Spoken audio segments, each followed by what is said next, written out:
కానీ అంత serious allegations, అది కూడా ఇది ఒక ఏదో సైడ్లో వెళ్ళిపోయే విషయం కాదు.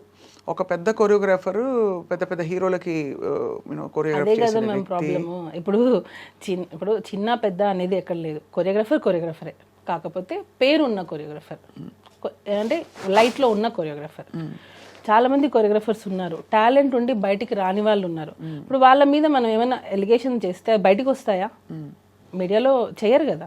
ఒక పేరున్న కొరియోగ్రాఫర్ మీద పెడితేనే కదా మనం బయటికి వస్తాము. జస్ట్ కెరియర్ని ముందుకు తీసుకెళ్ళడానికి ఒక ఆడపిల్ల బయటికి వచ్చి తన 17 ఏళ్ల వయసులో జరిగిన ఒక విషయం అని చెప్తూ ఇంత పెద్ద విషయాన్ని ఆల్మోస్ట్ తన శీలాన్ని అన్నిటినీ బయట పెట్టుకుంటుందా? మేము ఒకటి చెప్తాను మ్యామ్. ఇప్పుడు ఫోక్స్ అనేది 16 ఇయర్స్, అంటే అండర్ 18.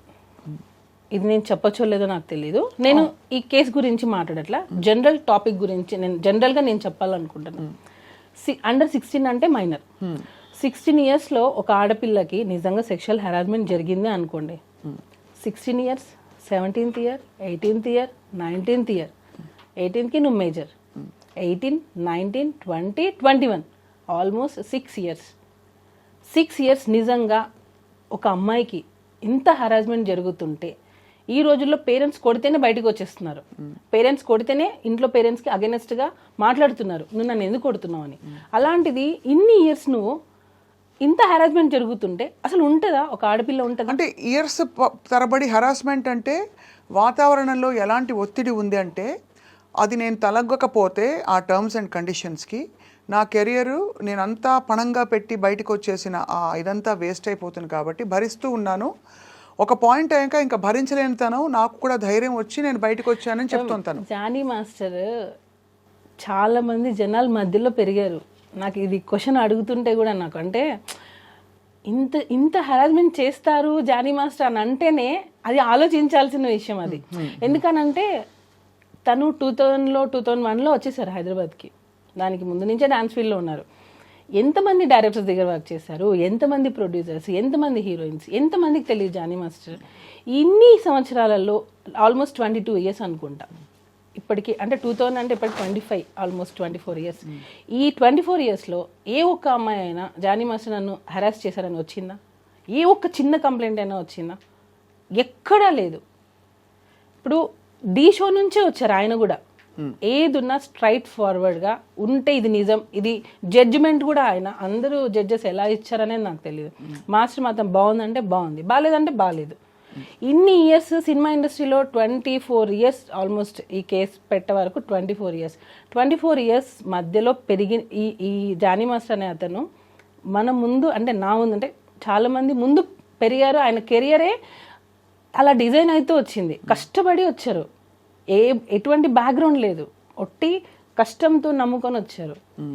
అలాంటి పర్సన్ ఒక అమ్మాయిని మాత్రమే ఇంత హెరాస్ చేశారు అని అంటే అది నమ్మశక్యంగా ఉందా అసలు? ఒక చిన్న లాజిక్ అంటే ఇంతమంది అమ్మాయిలు, మరి ఏ ఒక్క అమ్మాయి ఎందుకు మధ్యలో రాలేదు? ఈ అమ్మాయి ఎందుకు వచ్చింది ఇన్ని రోజుల తర్వాత?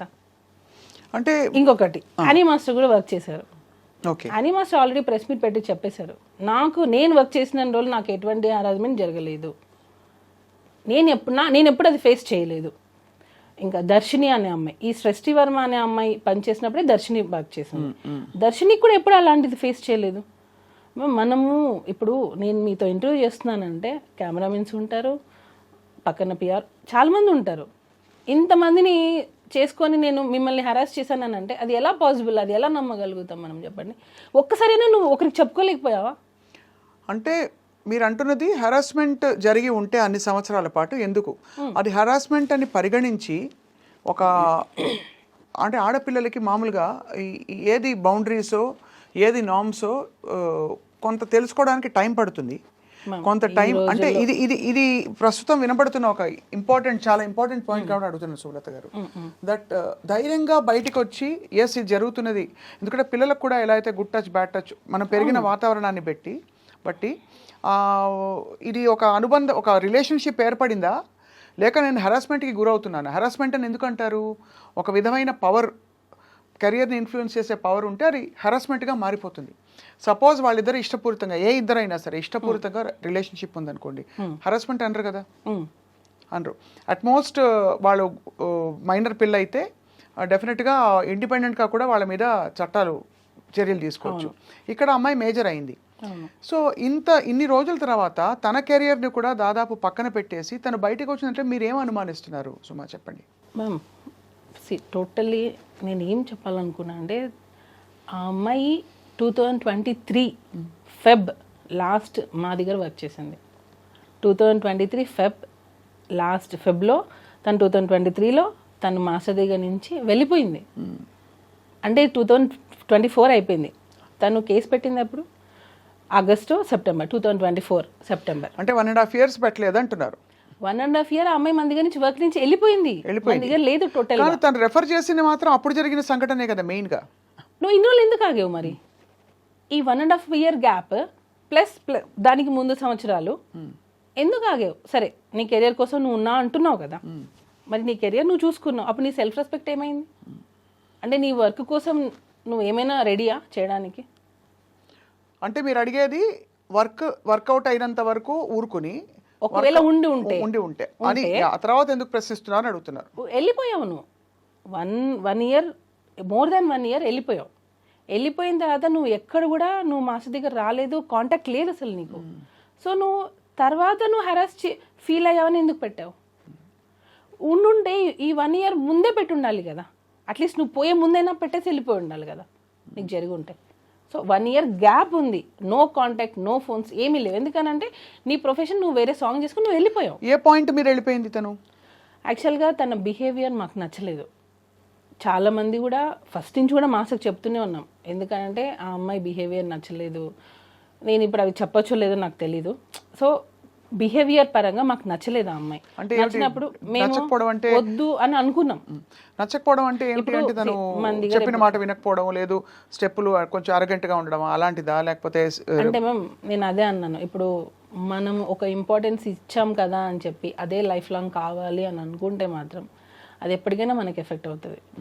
నీకు తగ్గ ఇంపార్టెన్స్ నీకు ఇస్తారు ఎప్పుడు, అన్లెస్ నువ్వు దానికి అర్హురాలైతే, నువ్వు ఎలిజిబుల్ అయితే నీకు ఖచ్చితంగా ఇంపార్టెన్స్ అనేది వస్తుంది. నువ్వు కాదు కాబట్టి నీకు ఇంపార్టెన్స్ ఇవ్వలేదు.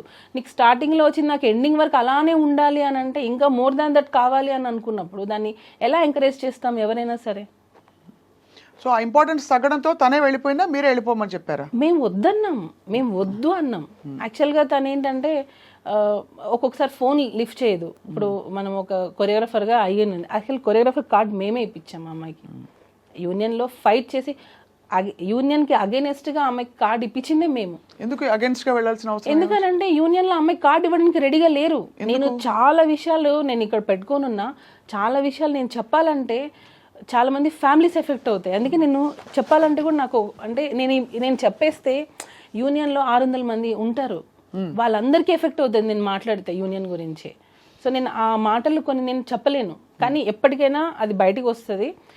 మ్యామ్ ఏం లేదు, ఇప్పుడు ఆ అమ్మాయి కార్డు గురించి అన్నారు కదా, ఎక్కడ తను వస్తే వేరే మాస్టర్స్కి వర్క్ వెళ్ళిపోతుందో ఏమో అని చెప్పి చాలామంది మాస్టర్స్ యూనియన్ మొత్తం ఆ అమ్మాయి కార్డు ఇవ్వద్దు అన్నారు.